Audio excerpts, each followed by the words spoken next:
Assuming Izay is not around, yes, and the kids are there collecting their properties, yes, are those properties yours or Izay's? Well, they are not yours. Thank you. This also confessed that they made a wrong decision to procure smart cards for a single purpose of checking balance, costed at 2.6 billion. What is the performance? Can we look at the cards? Because those cards came with the, are they called points of sale? I remember, Chairman, you asked this question. But the card ended up having just a photo. They had a very expensive launch at Serena, and that card didn't, actually it just had a photo, they abandoned it. We need to know those who traveled right now. They should stand up. Those who traveled to India and those who initiated this project. On the matter of a 1 billion shillings, Dr. Sam Liomochi, a member of the board, asked for. Ayota, the current acting managing director at the NSSF, told the committee that the request was rejected. However, Ayota said that they previously had an engagement with both NOTU and COFTU, which had estimated 800 million shillings disbursed to them. Both Biarugaba and the Treasurer General of COFTU, Joseph Mbabazi, last week told the committee that 100 million shillings was rejected by COFTU. Now the Minister of Gender, Labour and Social Development, Betty Amongi, and other members are expected to appear before the committee again at the end of the week on Friday. Shamim Nawakoza, NBS. In what looks like NSSF was investing in billions, Temangalo billions, cards billions, Uganda claims 11 billion. What is happening? Well, that is the work of the committee to conclude. Away from that, Uganda human rights activists have warned of tough times ahead after Uganda refused to renew the mandate of the United Nations High Commissioner for Human Rights in the country office here in Uganda. This as the U.S. government calls upon Uganda to observe its commitment of observing international human rights protocols to which she is a signatory. The letter by the government of Uganda refusing to renew the mandate of the United Nations High Commissioner for Human Rights, or HCHR, in the country has raised flares on the side of human rights defenders. What is missing, and what I think becomes an important deficit in this closure, is the fact that the players in the human rights subsector will miss an important actor who would, under normal circumstances, extend resources, technical assistance and expertise in order to build a robust system that can uphold human rights in Uganda. The refusal to renew the mandate is basically sending a message that we don't want any third party, or we don't want any neutral person to provide a fresh eye of scrutiny. At a time when the human rights violations for the last 3 years are quite on the rise, and all institutions being tested, being put to check, the judiciary, the Human Rights Commission, this is not the time that you should be saying we don't want any other scrutiny. The signals are clear. It just shows all is not well. It just shows that institutions that seek to promote human rights are not a priority. These say that the refusal to renew the OHCHR mandate in Uganda is a fact that Uganda is not prepared to see and operate alongside any independent human rights arbitrator in the country. The move is, however, perceived as casting a bad image for the country on the global arena in as far as observing human rights in the country is concerned. Because globally, under the UN Charter, states are mandated to uphold human rights. Closure of such a framework in itself deprives the country of that opportunity. So certainly the civic space has shrunk, and by removing the only neutral arbiter that we have had to provide a fresh set of eyes, even if it's just watching, certainly it's sending a very wrong message.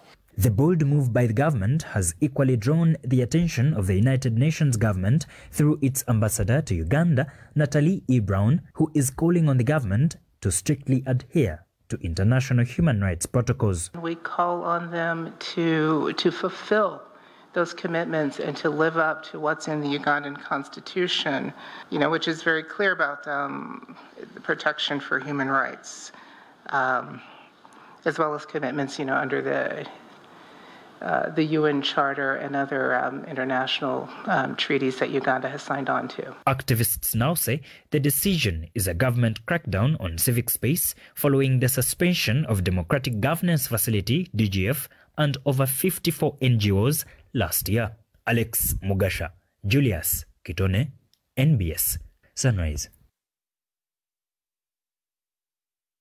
Now, the leader of opposition, Mathias Mpuuga, has also spoke out on this very action, faulting government on its decision to close the United Nations Human Rights Office in Uganda, saying it is irrational and is likely to affect the rankings of Uganda at the United Nations in regard to the respect of human rights. Mpuuga, who was joined by other opposition legislators, also believed that it's a clear move by the ruling government to have rights of people violated in the dark.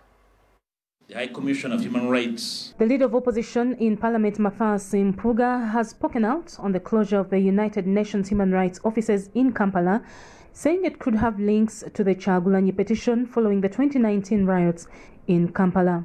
Our party president, the Honorable Kyagulanyi, petitioned this office, especially on matters that related to the killings, the torture, the suppression, the repression, the enforced disappearances of NUP supporters and other perceived regime opponents. Mpuuga says the government's decision has not only been irrational, but also likely to affect Uganda's ranking at the United Nations in regard to respect of human rights. In the global family of decent nations, we are likely to be lined up as one of the pariah states. Mpuuga, who was flanked by other opposition legislators, has tasked the Prime Minister Robin Anabanja, together with the Minister for Constitutional Affairs Norbert Mao, to come out and explain the whereabouts of the innocent Ugandans who were allegedly abducted by security groups this week. We are demanding for the whereabouts of Ongima Geoffrey and Kari Disebi, who was also abducted yesterday from Kiwoko in Nakaseke Central. These legislators also used the same platform to explain the circumstances under which a 75-year-old man was abducted from Kasese, detained at Shireka, killed, and later had the body smuggled and buried into the KCCA cemetery without notifying his relatives. And then the same people picked up the body and quietly went and buried the body in a KCCA cemetery. First of all, we'd like to know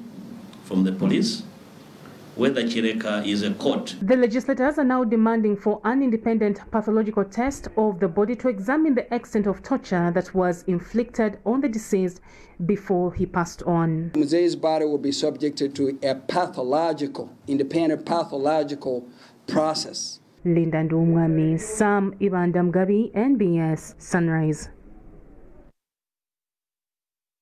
Did speak out. They did say that he slid and hit his head, I think.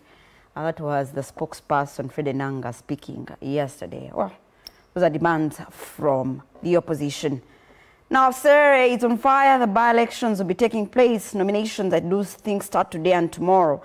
And a day after NUP announced that they were going to support Alice Alaso in the Serere by-elections, she has come out to speak, asking her former party, FDC, to withdraw their candidate and support her instead. But the FDC has turned down that request. Just a day to the nomination of candidates for the Serere by-elections, and candidate Alice Alaso has asked her former party, the FDC, to drop their candidate and support her, just like the case of the National Unity Platform. To appeal to them in the NRM to join this train and move in this campaign trail and give me their vote. We need to deploy the skill. We need to deploy these competencies that, fortunately, I am the one who has. Speaking to NBS television at her home in Soroti City, Alaso expressed gratitude to the NUP leadership for their wise decision. She has also asked other political parties like the Forum for Democratic Change, FDC, to drop their candidate in her favor. To appeal to the Forum for Democratic Change, which I founded, if they are still part and parcel of the opposition to join this struggle, because it is the struggle for the opposition. We don't want to divide our votes. DP's former presidential candidate Samuel Walter Lubega-Mukaku, now working as Alasso's right-hand man, added his voice to that of Alasso. Serere is going to be a turning point in our struggle. As our struggle now ripens to fruition, Serere is one of the constituents, far deep in Teso, but it's going to be a turning point, like Luero was. This call for FDC's support has triggered tough reactions from the FDC camp, as Paul Omer, the presidential envoy Teso region, rubbishes her soft-spoken sense. All I want to record, and I put on statement, that must remain for years and years, that Alasso Ashanut left the FDC. And she has been a pillar that the NRM has been using to fight the FDC, strengths in the Teso. Alice Alasso decided to form a new party, which is a national, I think it is called Anti. That's the party I have not known. It's Anti, I think it is in Teso traditional is a Ja. So, meaning that she's a Jake NRM. For now, the stiff competition is between the NRM, the independent candidate, and Alice Alasso representing Ant and Noob. Olivia Nakalembe, Eddie Enuro, Nbs Sunrise.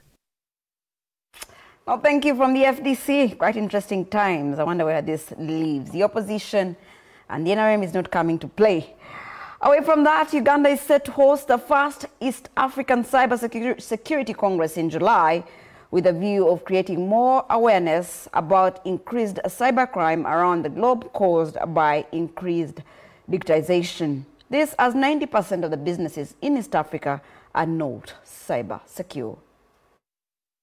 The global shift from analog to the digital era has seen a rise in cyber-related crimes across the board. In fact, according to the Agura Group CEO Hadi Malob, cyber security is one of the leading challenges in the modern economy that calls for a robust response from both states and businesses. As economies move towards digitization, there is a bigger and bigger need to adopt world-class cybersecurity measures and protocols to protect customers' data, transactions, and the way we do business.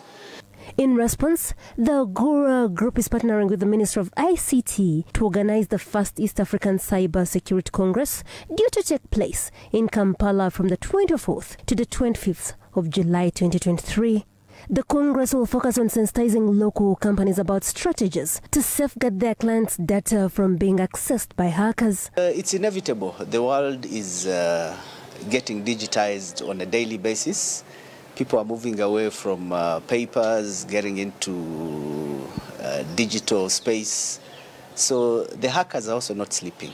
The crimes are increasing, so that is an area that is inevitable. It's certainly going to increase. Malob says East African countries are at particular risk of cyber attacks, given that they are at the forefront of digitization on the continent. East Africa is leading the African continent in digitization. Therefore, it is more prone to attacks than the rest of Africa. However, it is estimated that around 90% of businesses are not prepared or properly prepared for cyber attacks. So we're hoping that this platform will educate and help build capacity, help coordinate effort between various government and various stakeholders. Namajairan, Julius Chituni, Nbs Sunrise. Let's now speak matters health. The Ministry of Health is to use $38 million to implement its exit plan from the Ebola and monitor those who recovered. In the post-outbreak recovery plan review meeting held with development partners, it was agreed that this would help in building systems to strengthen Uganda in case of any other epidemic outbreak. It has been 4 weeks since Uganda was declared Ebola-free after the Sudan Ebola virus broke out in 2 districts. The Ministry of Health, together with development partners, have held a meeting dubbed the Sudan Ebola Virus Disease Post-Outbreak Recovery Review Meeting. In the last fora, we came up with a few activities that we must implement to ensure that we don't close shop and forget that another epidemic will occur. In this meeting, the ministry revealed that it is monitoring the people who recovered from the virus using the balance of the funds that was given, which amounts to $38 million, while at the same time it intends to implement the plan as well as protect the country in case of another outbreak. So we must build this system so that when we get the next outbreak, it is not 69 days, it is even shorter. The world knows that Uganda is able to control epidemics. Dr. Cheng says Uganda is in the Kong Basin, which is extremely prone to epidemics, and when it occurs next time, the country should be better prepared. And this has been going on since 2013-14, when we started with a demonstration project that was facilitated by CDC, the US CDC, that has seen us build, this system to where it is now. The United Nations, which is part of the partners, says it is prepared to continue supporting Uganda to achieve its goals in the health sector. The United Nations pledges to deepen its ongoing collaboration and cooperation with the Ministry of Health and other development partners to ensure that during these 180 days, we all take appropriate actions to be able to achieve our common goal. The ministry is going to hold all trial vaccinations of the Ebola on Ugandans since the country is Ebola-free now. Jamila Mulindwa Nwaha, Nbs Sunrise. NEMA has passed new laws, I would say. If you're caught throwing rubbish out of your car, there's a penalty for that. Of course, this as the National Environment Management Authority is set to enforce the administrative penalty scheme for breach of environmental laws and deterring environmental degradation. Fines of up to 1 billion shillings and prosecution have been stipulated for several offences, including breach of provisions of NEMA certificates, driving a car without a dustbin, poor waste disposal, and backfilling wetlands. In addition to existing criminal prosecution measures, the National Environment Management Authority will, effective 1st April 2023, enforce the administrative penalty scheme for environment breaches. The move is aimed at deterring non-compliance with environmental laws and curbing environmental degradation in the face of adverse climatic changes. The offender will be required to pay a fine within the prescribed time frame and in a specified bank account. The penalty notes will specify the date and the nature of the alleged contravention and a summary of the facts that NEMA or authorized officer alleges and the amount payable. According to the scheme, members of the public and companies that do not comply with the available provisions risk prosecution or express penalties, including 1 billion shillings for failure to conduct environment and social impact assessments and audits, 100 million shillings for production of plastics below 30 microns, 6 million shillings for driving a car without a dustbin, 6 million shillings for poor waste management, and 6 million shillings for dumping waste and backfilling of water bodies, amongst others. Despite gaps in human resource, NEMA is firm that a cross-cutting collaboration with sister organizations like the National Forest Authority, the Uganda Wildlife Authority, the Environment Police and the UPDF will help in effective enforcement of the scheme. We have capacity, but we need more capacity. We are in the process of acquiring more capacity. We are establishing what we call Environment Protection Force, which is established under Section 25 of the same law of 2019. But in the meantime, we shall be working with the regular police and the army and the NEMA inspectors.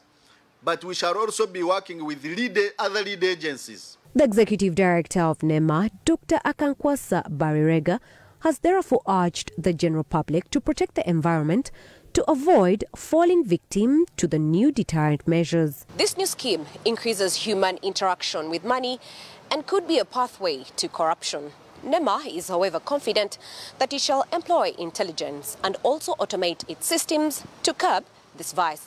On how effective this shall be is a matter of time for us to track. Olivia Nakalembe, NBS.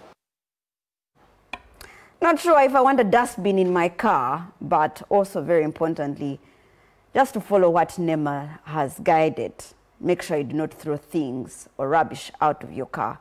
That and how it's going to be enforced is something I want to look out for. And for now, take a short commercial break and return with more stories.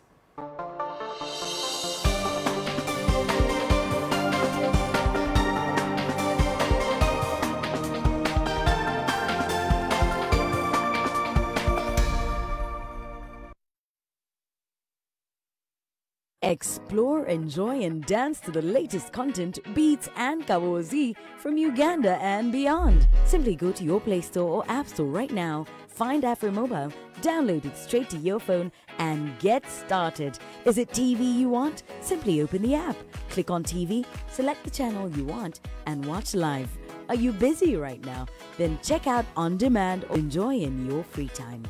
Afro Mobile. The future is now.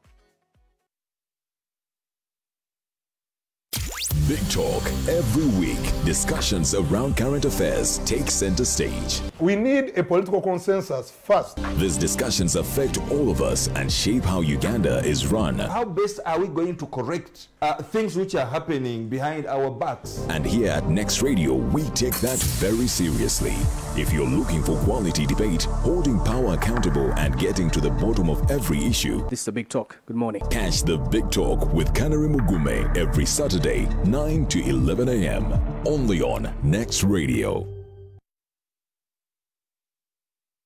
Get it now. Get it accurate. Get it fast. Real fast. Like super fast. Super duper dupery fast. No, it's not fast food or a really quick car. It's the most accurate and timely flow of news, information, updates, stories, and the stories behind the stories, and more, and a lot more.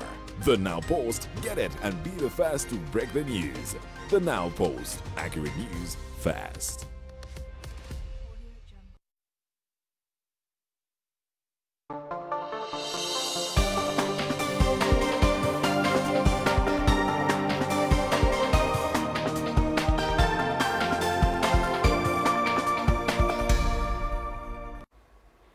Good morning once again. You're watching Nbs Sunrise, and I can assure you that departed Asian properties are still haunting Ugandans. In Jinja, to be specific, authorities want government to consider disbanding the departed Asian Properties Custodian Board, which they allege has mismanaged properties in the city. This after the ongoing spate of evictions from several buildings which have affected many businesses in Jinja. Take a look. The recent spate of evictions in Jinja City from the contested buildings under the departed Asian Properties Custodian Board has caused panic among authorities. Plot 9 and 11 Main Street in Jinja City is one of the contested buildings where tenants were violently evicted by Jinja-based lawyer Stephen Musuza using private security guards. Eric Waiswa and his wife Prosina Nyanzi are some of the tenants who were evicted from this building. They came with very big padlocks and metals to close the shops. They locked them. When contacted on phone, Council Musuza could not reveal which client he was representing while effecting the eviction, though he told us that whoever is contesting its ownership should go to court. We wrote to them, telling them we are going to renovate the place, so they left willingly. They put their cards and put everything on their cards and left. So we are doing renovation right now. Many buildings under the departed Asian Properties Custodian Board are facing a similar fate where names of UPDF generals are being used by proxies who are threatening evictions. That this property belongs to General so and so, the other one is for Minister so and so. Hey, you know that one you can't touch, it is for the other big, you know. And they're just a few names. But they keep on, using his name. That's what they do. Not only General Saleh, they use other generals' names. It is common here. But you see, all that is because there is serious weakness in police and intelligence. The rampant evictions have prompted authorities in Jinja to call upon government to disband the departed Asian Properties Custodian Board and sell off all these properties, which they say have crippled development in the once industrial city. The repossession certificate is supposed to be given by the Minister of Finance himself. But you find 4 people holding letters of repossession. When they get these letters, they start fighting on the building and they end up to court. It's affecting the social and economic development of Jinja. Let a decision be taken. Why can't they be sold off? Many have been sold off. Then why do you remain with a few? There are more than 200 buildings under the departed Asian Properties Custodian Board which are under contestation, and according to the city authorities, they don't pay ground rent and many are in poor state. Salman Amwanje, Hakim Kanyere, Nbs Sunrise. Another share of a story and investigates about the departed Asian properties. This time it was, I think, around the Winton Road. And a lot was transpiring, evictions, there was police, there was bribes, there was so many things. It's sad to see that it has haunted our very own Jinja city, and from what I'm seeing, quite a number of properties actually are still standing. Maybe there's a plan. Custodian board should be able to come out and explain this, or government should also maybe think about what the people are requesting for. That's not my part. My job is done here. I'll leave it here for now. Victoria Bagaya Chigun is my name. The morning breeze is coming right up with Dalton Kawesa and Shamim Nabakos are making sense on some of the biggest stories in the land. Guess what? NSSF, I do believe, is one of those. So enjoy. Good morning.